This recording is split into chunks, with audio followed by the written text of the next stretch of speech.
সুধী দর্শক মণ্ডলী, আসসালামু আলাইকুম। রিনাস ফ্যামিলি কিচেন থেকে আপনাদের সবাইকে জানাই সুস্বাগত। দর্শক বন্ধুরা, আজকে আপনাদের জন্য আরও একটি রেসিপি নিয়ে হাজির হয়ে গেলাম। আমার আজকের রেসিপি হচ্ছে ফ্রুট জুস।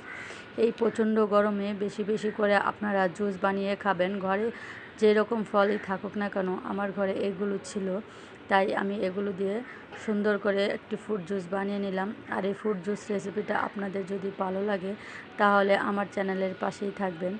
আর চলুন দেখিয়ে দিচ্ছি এই ফ্রুট জুসটা কী কী উপকরণ দিয়ে বানালাম। আর এই গরমে তো জুস খাওয়া শরীরের পক্ষে অনেক ভালো। এখানে নিয়েছি আমি কলা হাফ কাপ, তরমুজ হাফ কাপ, পেঁপে হাফ কাপ আর বড় আঙ্গুর হাফ কাপ। গুঁড়া দুধ নিয়েছি, এটা অপশনাল। আর নিয়েছি পরিমাণ মতো পানি। এখন এই সবগুলো উপকরণকে আমি একটা ব্লেন্ডারের বড় জাগের মধ্যে ঢেলে দেব।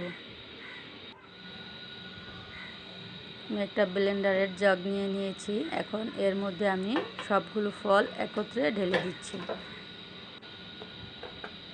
ঢেলে এখন একটু 1 কাপ পানি দিয়ে এটাকে আমি ব্লেন্ড করে নিচ্ছি।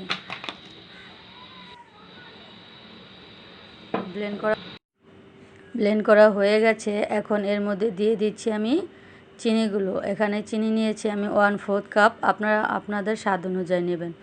সম্পূর্ণটা ব্লেন্ড করা হয়ে গেছে। এখন একটা স্ট্রেনারের মধ্যে আমি শরবতটাকে ছেঁকে নিচ্ছি। শরবতটা ছেঁকে নিলে শরবতটা খেতে খুব মজা হয় আর খুব স্মুথলি হয়।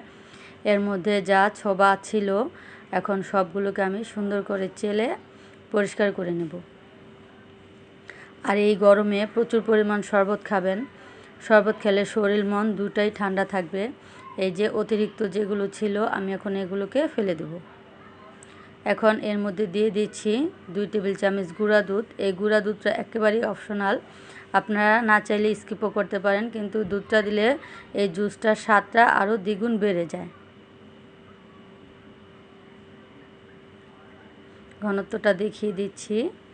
এই যে এত সুন্দরভাবে হয়ে গেছে আমার জুসটা, তৈরি হয়ে গেল কত সহজে ঝটপট মিক্স ফ্রুট জুস।